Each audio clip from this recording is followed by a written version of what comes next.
isa sa magiging dahilan upang tayo ay mapatawad ng Allah subhanahu wa ta'ala ay ang ating pag-amin sa ating mga nagawang kasalanan o sa ating mga pagkakasala.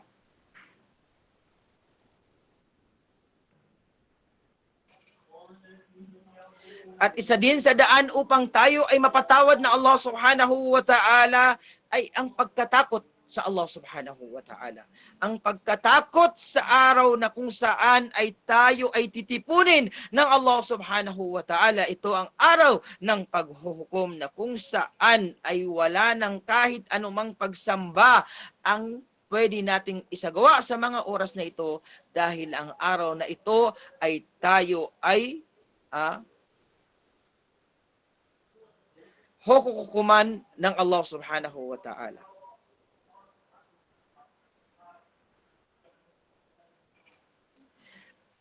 At isa din sa isa din sa dahilan upang tayo ay mapatawad ng Allah subhanahu wa ta'ala ay ang pag-iwas sa mga kabair o ang mga malalaking kasalanan. Sinabi ng Allah subhanahu wa ta'ala, in tajtanibu kabaira ma tunhauna anhu nukaffir ankum sayyi'atikum wa nudkhilkum mudkhalan karima. Sinabi ng Allah subhanahu wa ta'ala, kung inyo lamang iiwasan ang mga kabair o ang mga karumal-dumal na mga kasalanan na sa inyo ay ipinagbabawal, ay patatawarin ng Allah ang inyong mga kasalanan at papapasukin kayo ng Allah subhanahu wa ta'ala sa marangal na pasukan. Ito ang paraiso ng Allah subhanahu wa ta'ala.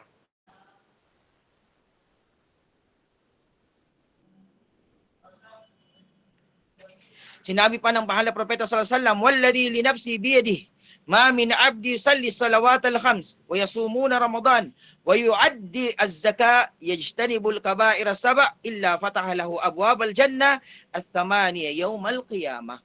Sinabi ng propeta sallallahu alaihi wasallam, sumpaman sa kanya na may hawak ng aking buhay ang isang alipin na nagdarasal ng 5 beses sa pang-araw-araw, ang isang alipin na nag-aayuno sa buwan ng Ramadan at nagbibigay ng zaka at umiiwas sa mga malalaking kasalanan, maliban na lamang na binuksan para sa kanya ang 8 pintuan ng paraiso sa araw ng pagbabangon muli.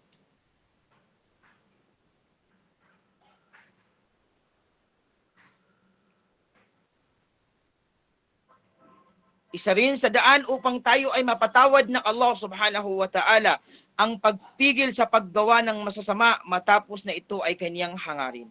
Katotohanan ng Allah ay isinulat niya ang mga kabutihan at ang mga kasalanan at pagkatapos ito ay kaniyang ipinaliwanag.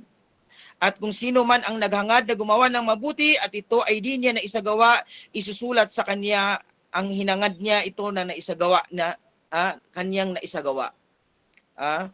Isa sa mga pamamaraan upang tayo ay mapatawad ng Allah subhanahu wa ta'ala. Ganito kaganda ang ating relihiyon, mga kapatid, sa pananampalatahang Islam. Kapag ikaw ay mayroong naiisip na gawing mabuti at ito ay hindi mo na isagawa, ay isusulat sa iyo ng Allah subhanahu wa ta'ala bilang isang mabuting gawain. Ngunit kapag ito ay iyong naisagawa, ay mas dodoblehin ng Allah subhanahu wa ta'ala ang ibiyayag ipagkakaloob niya sa iyo. At ganun din ang kung ikaw man ay nag-isip ng gumawa ng masamang gawain, ay hindi ito isusulat sa iyo ng Allah subhanahu wa ta'ala hanggang hindi mo ito na isasagawa.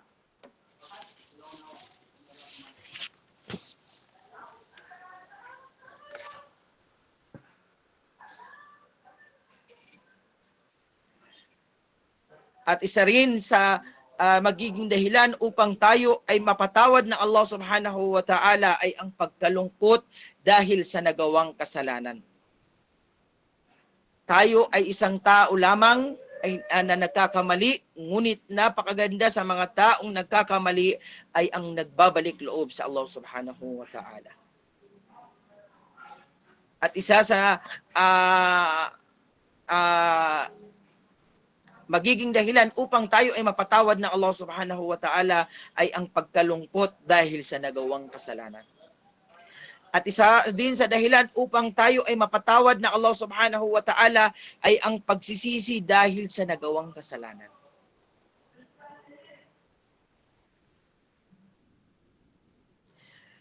At isa din sa magiging dahilan upang tayo mapatawad ng Allah subhanahu wa ta'ala ay ang tunay na pagbabalik loob sa Rasulullah ay ang pagsisisi. Tunay na pagsisisi at ang pag-iyak sa iyong nagawang kasalanan. Base sa inulat ni Tabarani, malaking gantimpala para sa sinuman na pinigilan niya ang kaniyang dila at nagtago sa kaniyang bahay at umiyak dahil sa kaniyang mga nagawang kasalanan.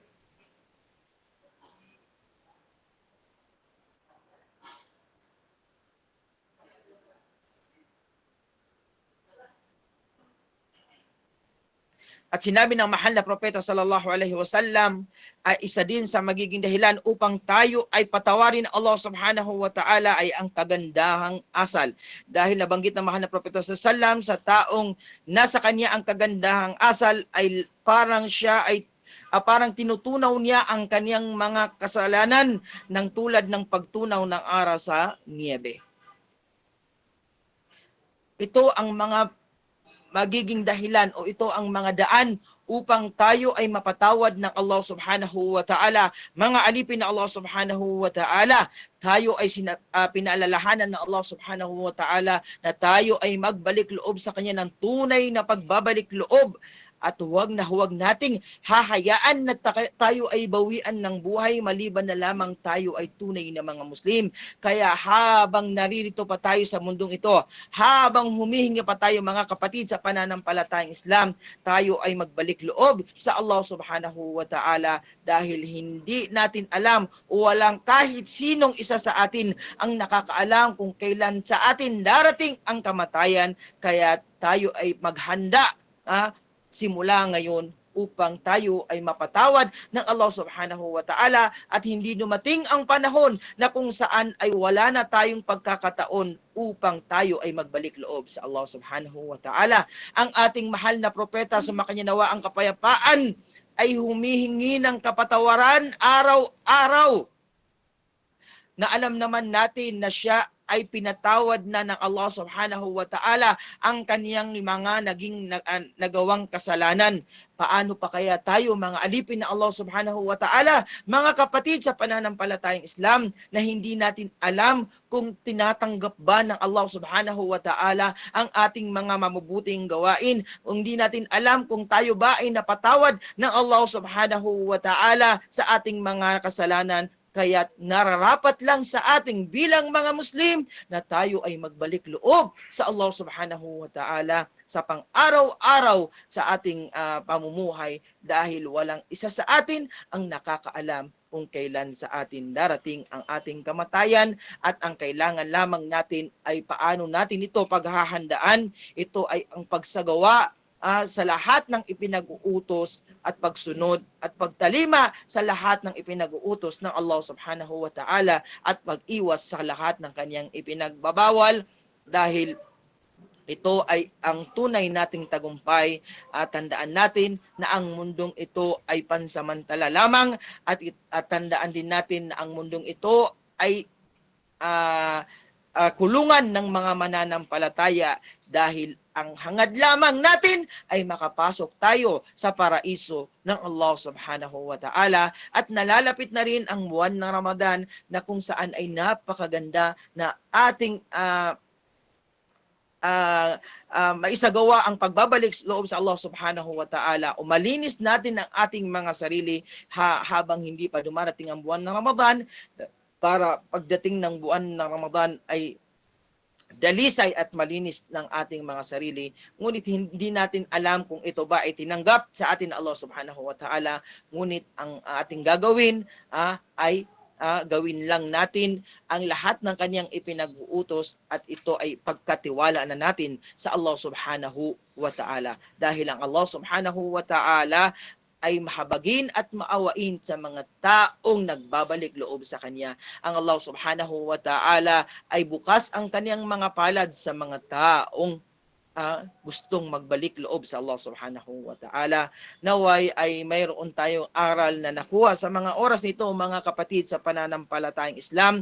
Gabayan tayo na Allah subhanahu wa ta'ala sa mga pagsamba na kanyang mga ipinag-uutos at linisin niya ang ating mga intensyon upang sa ganoon ay maging katanggap-tanggap ang ating mga pagsamba sa Allah subhanahu wa ta'ala.